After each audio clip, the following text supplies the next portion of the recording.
है लक्ष्मण माने और मैं अमेज़न के जो वेयर हाउस कर्मचारी हैं उनके न्याय के लिए इस बार आज़ाद मैदान में हूँ और सभी अमेज़न के वेयर हाउस के कर्मचारियों के लिए हम आंदोलन के लिए यहाँ जमा है। साथ में हमारे कैट के जो व्यापारी है वो भी है और हॉकर्स जो है वो भी हमारे साथ हैं। सर बहुत सर डबल आवाज आ रहा है। महाराष्ट्र में देखा गया है जो हमारे हॉकर्स भाई है उन लोगों को अभी तक लाइसेंस नहीं मिला है, उसके ऊपर आप लोगों ने क्या आवाज़ सरकार से उठाई है? महाराष्ट्र में जो हमारे हॉकर्स भाई है उनका सर्वे हुआ है लेकिन अभी तक लाइसेंस नहीं मिला है, उसके लिए आपने क्या आवाज़ उठाई है? ये देखिए, पूरा सर्वे नहीं हुआ है। पूरा सर्वे करने की मांग पहले किए हुए है। जिनका सर्वे हुआ है उनको सर्टिफिकेट देने के लिए हमने कहा है और गवर्नमेंट दे रही। पुणे म्यूनसिपल कॉर्पोरेशन ने दिया है सर्टिफिकेट, पिंपरी चिंचवड म्यूनसिपालिटी ने दिया हुआ है, धुले दे रहा है। महाराष्ट्र पूरे महाराष्ट्र की बात कर रहे हैं। महाराष्ट्र में आ गया ना, पुणे मुंबई बताइए आप। लेकिन जो बॉम्बे का एक तरीका देखिए, बॉम्बे में 1.5 लाख स्ट्रीट वेंडर है, लेकिन आपके सर्वे में जो भी आए हुए वो तो 22,000 आ गए। तो उसकी लड़ाई हमारी चालू है और जिन 22,000 लोगों को अगर लाइसेंस दिया जाए तो बाकी सभी स्ट्रीट वेंडर को गुजारीकरण होगा, कल दिया जाएगा। उसके लिए रुकवाया है, उसके खिलाफ हम गए हैं। कितने दिनों के लिए आप लोगों ने रुकवाया है? आज ये देखिए, आज तो 26 तारीख है, सरकार भी नहीं है। नई सरकार आएगी तो उसके पास हम जाएंगे और उनसे डिमांड करेंगे कि ये तुरंत कानून और जो योजना है पथ विक्रेताओं के लिए वो लागू करें, अमल में लाए और सभी को बम्बई या बम्बई के बगल के लोगों को ये सर्टिफिकेट और आइडेंटिटी कार्ड दिए जाए। सर जैसे कि आज 26 तारीख है, आप बता रहे हैं, आपका ये कहना है सरकार में अभी तक महाराष्ट्र में सरकार बनी नहीं है और राष्ट्रपति शासन लागू होगा, तो उस हो गया ना, तो उसमें आपके जो नियम है वो कैसे पालन होंगे?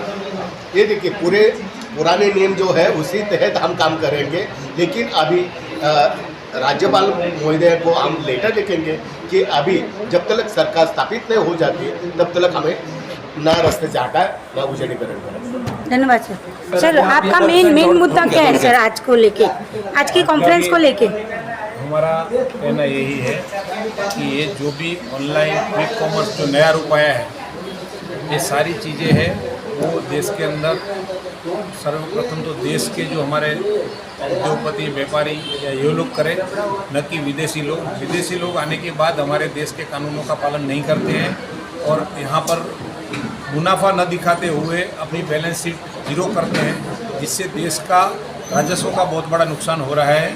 इसकी जगह पर हमारे जो परंपरागत व्यापारी जो व्यापार करके देश को अपना राजस्व दे रहे हैं और इससे देश में जो डेवलपमेंट हो रहा है, इसके लिए देश को ये परंपरागत जो हमारी व्यवस्था चल रही है, क्योंकि हमारे देश की आबादी दूसरे देशों के मुकाबले काफ़ी ज़्यादा है और इस देश में इस प्रकार का काम नहीं चलेगा, ऐसा मेरा मानना। सर आपकी ये जो लड़ाई है कितने महीने से चालू है? ये हम पिछले 5 सालों से लड़ाई लड़ रहे हैं और लगातार हमने कंपटीशन कमीशन ऑफ इंडिया, हाईकोर्टों में भी इसके खिलाफ हमने हमारी लड़ाई छिड़ी हुई है और सरकार अब ये चीज़ों पर खुद समझ चुकी है और आने वाले दिनों में अभी जैसे ईडी की इनके ऊपर कार्रवाई चल रही है और दूसरी एजेंसियों के मार्फत भी इनकी कार्रवाई होगी और पूरा सब उजागर होगा। इसके बाद सरकार अपने आप इनको। सर मेरा एक स्पष्ट क्वेश्चन है आपसे, ये पूरे प्रेस कॉन्फ्रेंस में आपने हाईलाइट नहीं किया, सवाल थोड़ा बड़ा है लेकिन मैं पॉइंट टू पॉइंट जवाब चाहता हूँ। अमेज़ॉन के जो वर्कर्स हैं और महिला वर्कफोर्स है, उनका जब पीरियड्स आता है महिलाओं का और जो वर्कफोर्स है उनको 10 घंटे काम करवाया जाता है। गूगल पर इसके रिव्यूज़ है, इंडिया में ही नहीं पूरे वर्ल्ड में इसके अगेंस्ट में आंदोलन हो रहा है।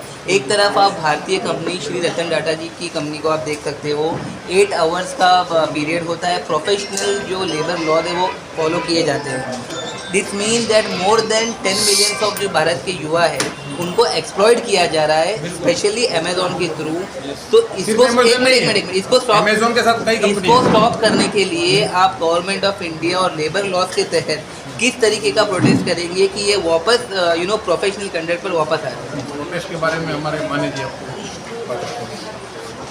ये जो वेयर हाउस में काम करने वाले जो कर्मचारी है, विशेषतः अमेज़न के वेयर हाउस में काम करने वाले, जिनकी वर्किंग कंडीशन एकदम बेकार है, एक तो 12-12 घंटे उनसे काम लिया जाता है, उनको बाथरूम तक के लिए भी समय दिया नहीं जाता, उनको रेस्ट को कोई नहीं है, लंच करने का टाइम भी उनका सिर्फ 15 मिनट है। वो पिछले साल 6 महीने पहले पूरे दुनिया के मीडिया में आया था कि अमेज़ॉन वेयर हाउस के जो वर्कर्स हैं वो टॉयलेट में सो रहे हैं, यानी उनको 5 मिनट की झपकी लेने के लिए भी अमेज़ॉन वेयर हाउस में छूट नहीं है और पूरा 12 घंटे उनको कंटिन्यू खड़े रहकर काम करना है। सारा जो वहाँ वर्किंग होता है वो बाउंडेड लेबर की तरह वर्किंग होता है। एक बार अंदर आ गए तो कोई छूट नहीं और कोई गया नहीं मया नहीं, और उनके लिए कोई पीएफ नहीं, ईएसआई नहीं, कोई मिनिमम वेजेस नहीं है, उनकी डिनर की लंच की कोई व्यवस्था नहीं है। तो इसीलिए वहाँ जो वर्कर की स्थिति है वेयर हाउस की, उनकी स्थिति सुधारने के लिए हमने warehouse workers union Mumbai में और मुंबई के एरिया में, विशेषतः भिवंडी जैसे एरिया में जहाँ अमेज़ॉन के 5 वेयर हाउसेस हैं और वहाँ हज़ारों के तादाद में कर्मचारी काम कर रहे हैं, उनके लिए हम विशेष काम कर रहे हैं। और 29 को दिल्ली जंतर मंतर से लेकर सभी राज्यों के राजधानियों में ये आंदोलन हो रहा है और ये पूरे दुनिया में हो रहा है।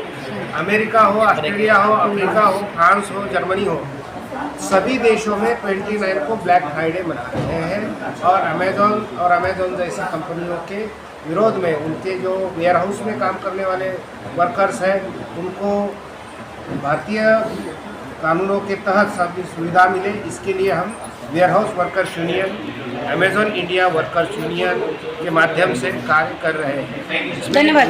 ग्लोबल यूनियन भी हमें साथ दे रही है। धन्यवाद सर। सर मेरा आपसे आखिरी सवाल है सर, जो हॉकर्स होते हैं उनके जो परिवार वाले होते हैं वो काफ़ी दुखी होते हैं, बीएमसी और पुलिस उनका खून पीती है, उनको काट खाने की भी बात करती है क्योंकि उनके जो माल है वो जमा कर लिए जाते हैं, 1200 उनको फाइन भी लगाया जाता है, प्लस उनको धंधा भी नहीं करने देते हैं। इससे हॉकर्स काफ़ी परेशान हो गए। इस बीच में आपने कहा जो सर्वे हुए लोग हैं हॉकर्स के, उनके आपने लाइसेंस रुकवाए, उसका कारण बताइए सर।